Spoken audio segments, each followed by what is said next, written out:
Hello everybody, Drifty here from Driftwood Gaming, and in this RPG Maker MV tutorial I'm going to show you a few ways that you can make random repeatable dungeons. So the first way would be probably the easiest way to do this, and you would rely on random encounters for the damage. And basically you would generate a new map, and then you would select it as a dungeon, and then you would right click and generate dungeon. And then once you've done this one time, you can copy the map and then paste it right on the same spot.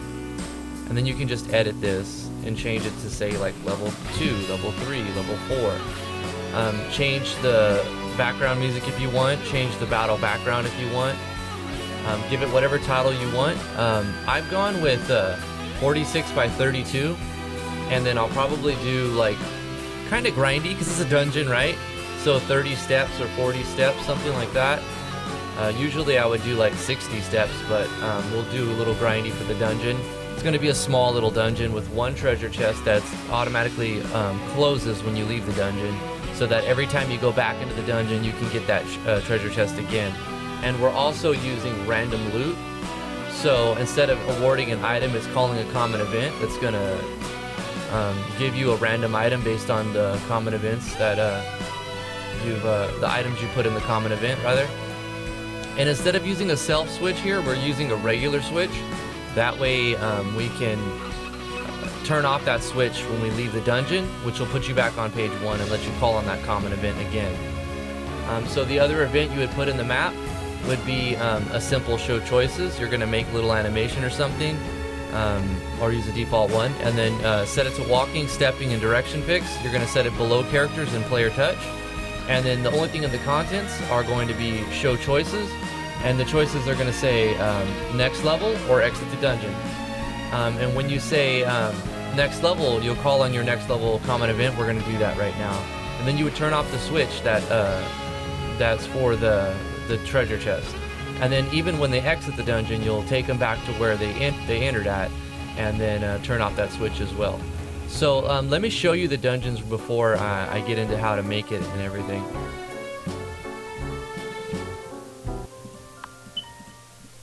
So you can make like a little area like the Adventurers Guild or something, and then have an event playing saying, welcome to the Adventurers Guild, we like to test your skills in a random dungeon. Say yes, it teleports you to one of the random dungeons. And I turned off the random encounters just to save time for the video, but you would put random encounters so the player would be fighting as he's looking for the treasure chest, or she. You get an item from the treasure chest, which will be in your random loot. We'll go over that. The first tutorial I did today was kind of short, as a 3-minute tutorial, so this might go on for a little bit longer than that. Then you would have your exit event, and this might take you to the same dungeon, since I only have 3, but you can have like 20 or 30, and then you're less likely to get that same dungeon, but it might take you to one of the other ones. Okay, so we got a different one. We have different battle backgrounds. We have a different background music, and you could even put different encounters if you want. We got an orb of gold finding there. That was a pretty good one, actually. And then since we're turning off that switch when we leave the dungeon, even if we get the same one again, like we were already here, right? So you would think, oh, well, we've already opened the treasure chest in this dungeon, but it's closed again because we're turning off that switch, so you can get another item from it.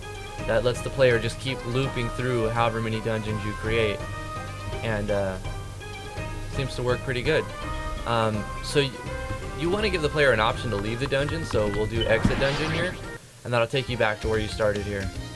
So that's how you would, that's what it would look like, except there'd be a lot more battles involved. So let me show you how to make that now. First thing you're going to want to do is to make your common events. So to do your common event for the next random next dungeon, you're basically going to do this for your random loot as well. You're going to do a control variable. So you'll make a new common event, call it dungeon next level or random next level. Control variables, assign a new variable, and then set that to a random number between 1 and the number of dungeons you have. So I only have 4 here, so I would set that to 4. Matter of fact, let's do that. Since I created a 4th one here, we'll make that 4 instead of 3. So what I would do is I would just copy the last one, but before you have anything to copy, you would do a new conditional branch, and then you would set this one to that variable, saying if that variable is equal to 1, then do this. If it's to 2, then 3, and then 4, then do this. You don't need an else handler. Then you're going to show an animation or something. So that's pretty simple. Right-click, insert new, show animation is on tab 2 under character, and then you're going to transfer the player to one of the dungeons. So we'll do a transfer event to this 4th dungeon, and let's say we would put them up here or something. But since we already have a dungeon that looks exactly like that one, let's change this one up. So when you copy paste, all you have to do now is right click this one and generate dungeon. And for this setup, I'm using maze and wide passages, but I'm not adding margins because it already has a little bit of a margin. So you would just pick like a different tile set or whatever you want, hit OK. If you don't like it, you can just generate another dungeon. We don't want to offset though. Generate dungeon. Let's go with this one and say this one. That looks pretty cool. So then now that you know what the tiles look like, you can change the battle background. So we have like some blue tiles. We'll go ahead and go with water. And then the stone one, I think that looks okay. But we'll go with like a rock one maybe.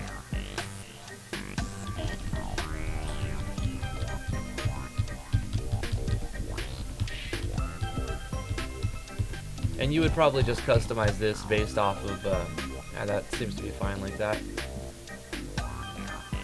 You can change the battle background if you like to. You can change the music, the background music if you like to. Now let's go back to that common event that we were creating. Because see, now that we've changed the map around, we're going to want to change where we transferred our player. So this transfer event is going to be probably, you know, it's up to you where you want to put it. I think we'll probably start the player up here. And because of that, we'll move the events around. We'll put the treasure chest like up here. And then we'll put the warp out like down here. So the player can just go straight to the warp out, or they can hit the treasure chest and come back. And you can move all this stuff around and change the map size if you want, or even turn it into rooms with larger dungeons. This is a template that you can use to change and make it better for your game. So now that we have our show animation, we've got our transfer event. This is going to roll a random number. You're going to call on this common event in the event. So this event right here, where you have it walking, stepping, direction, fixed, player, touch, below characters, when they say next level, you're going to call that common event that's going to roll a random number and pick one of the random dungeons. You're also going to turn off that switch that's for the treasure chest. When they exit the dungeon, you can show the same animation if you want to. Matter of fact, we can just copy this. Actually, we don't need to show the animation on this one because the common event is going to initiate the animation. So we're showing the animation right here on Exit Dungeon. Then we're transferring the player back to where they started, the starting point in the Adventurers Guild. And then we're also turning off the treasure chest switch. I can't talk. When they leave the dungeon. So if they come back and get the same dungeon, that switch will be off and they'll be able to loot it again. So that's basically it. You could copy paste this, copy, paste, right click, generate dungeon, pick 2 more. That looks pretty creepy. Edit this, call this one level 5, change the battle background. You see what we're doing here. It's pretty simple to make a random, a set of 20. You can make that in a few minutes rather. Or actually, I don't know, that could work, something like that. Change the music if you want to, change the encounters, change the encounter rate, it's up to you. Then you would move this around, say probably start the player up here, and we'll put the treasure chest over here, so they have to come this way. Or actually, let's go, exit will be here, start the player, we'll put the treasure chest right here, start the player right here so they can see it, and then they would go around, have to find their way to the treasure chest, and then exit. So yeah, or you can even put the exit over here. It doesn't really matter where you want to put it. It's up to you. You could also make a switch, like make it so that there's walls in the way, and they have to go across the map and hit a switch to open up the wall to the treasure chest, or maybe the treasure chest will be locked until they open it up with a switch. So it's really up to you. That's one way to do random dungeons. And then once you already have this created, it's easy to just copy paste the whole thing. Paste that, change this to number 5 now. Make sure you update the random roll so that it can actually hit random number 5. Change where it's going to warp in the player. So instead of 4, it'll warp him into 5 right here. And that's pretty much it for that style of random dungeons. There's another way you can do a repeatable dungeon. And this way I've made it so that there's no random encounters. But instead of random encounters, it's more of like a tight fit through the walls. And there's actually a blockade here. So the player would have to activate this switch that would open up this wall. This is just a blank event. But if the switch is on, it disappears. So we're seeing this event has nothing, but we're also set it as same as characters. So the player can't walk through it unless you click on through, but then it defeats the point. So when you have a switch on, you just get rid of the image and make that below characters. Make sure that's below characters. And then that's how you get rid of the wall. And then you would just put the switch somewhere with the text saying you want to pull the switch, and then to show choices. And if they say yes, you can do a sound effect, a movement on this event, which causes the graphics to change. So it just turns and changes the graphic. Looks like the switch goes down. And then you turn on that switch, and that's all that thing is right there, and it opens up the wall there. So all of these events are just lighting, all the torches. So this is using Terax's lighting plugin. You don't have to really worry about that if you don't want to do the lighting. But you see these little red tiles. These are where you call on a random battle. So we're calling on a common event here, saying random battle call, and then we're also afterwards turning on a switch, but it's not a self switch because we want to be able to reset these after we're done. So we're using a global switch, and then when the switch is on, these things disappear. So when the player, these have to be below characters as well. When the player touches it and it's below characters, it's automatically going to call this common event random battle call. If we go to our common events, I don't know where random battle call is. I haven't messed with this in a while. But basically it's going to do the same thing. It's just going to roll a number, and then it's going to do battle processing, and it's going to use that number that was rolled. So in the random number, you're going to use the number of the troops you want to be in that battle call. So I'm using 32 to 87. So if we go to our troops, we can see that from number 32 all the way down to 87, this is where all of these battles have a chance to happening when you walk on that tile. So it's random enemies without actually having to edit anything inside of the encounters. So that's one way you can do it. This also guarantees that the player is going to have to fight a certain number of fights to get through this dungeon. And at the end of this dungeon, there's the same thing, except this one doesn't have like a next level. This is just like the one time you're teleported in right here, and then you would walk down and you can go either way, but if you don't hit the switch, you're going to be stuck right there. So you would actually have to do all 5 of these fights. This one, this one, this one, hit the switch, come back, hit this one, and then hit the treasure chest. And then this time, the treasure chest is what controls all of the switches to turn off. So in this one, you open it, it plays a sound effect. It does the movement so the chest looks like it's opening. Calls the random loot script. We're going to look at that next. And that awards a random item and also shows an animation in there. Then we're going to turn on a switch that says random loot has been opened, which will actually move it to this page. But it's still going to play the contents. So what's going to happen here is it's going to force the player to walk down, because we're going to turn off random dungeon lever, so the wall is going to come back, and we're going to turn off all of these switches that shows these events. So once we get this chest, this wall is going to come back. All of these battle tiles, we can call them, are going to come back. The treasure chest is also going to close itself. That's why we did a move event, to force the player to walk 2 tiles down, just so they don't open it twice really quickly and glitch the game out. So we've opened the treasure chest, we get our random loot, the player's is forcefully moved down 2 steps, and then everything is reset, and then we're transferring the player back to the monster arena, where they would talk to another NPC to enter the random dungeon. So this is one way you can do random dungeons. This isn't really a random dungeon, this is more of a repeatable dungeon, This would be more of a repeatable random dungeon, because we are just generating a random dungeon, and you can probably make like 20 or 30 or 40 or 50 of these, or even 100, and it wouldn't be too long before you copy paste and then maybe put an hour in and you have like 50 dungeons. You know, it shouldn't take too long, because once you create these events, all you have to do is copy it, paste it on the next one, copy it, paste it on the next one. The same thing with the treasure chest. If you're using the random loot, you don't even have to type anything.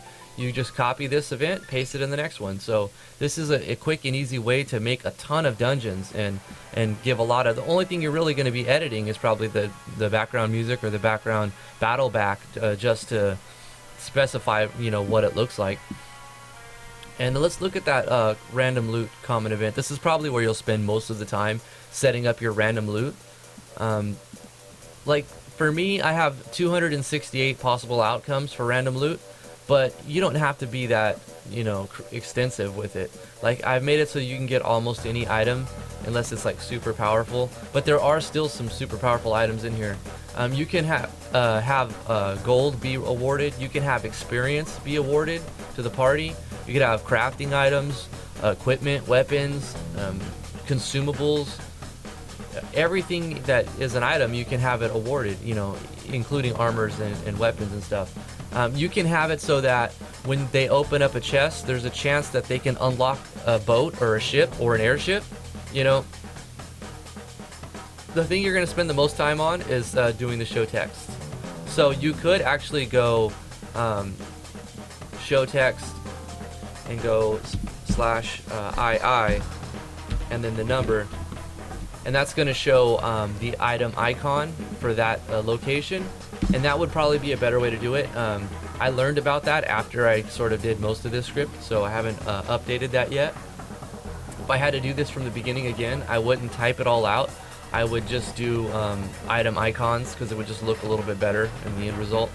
But I've already gone so far with this random loot one that I don't want to have to go through and do that. But it's up to you. I mean, if you're starting from the beginning, I would probably do the item icon instead of having to type everything out, because it's probably just the same amount of work as typing it out, and it's going to look better anyway.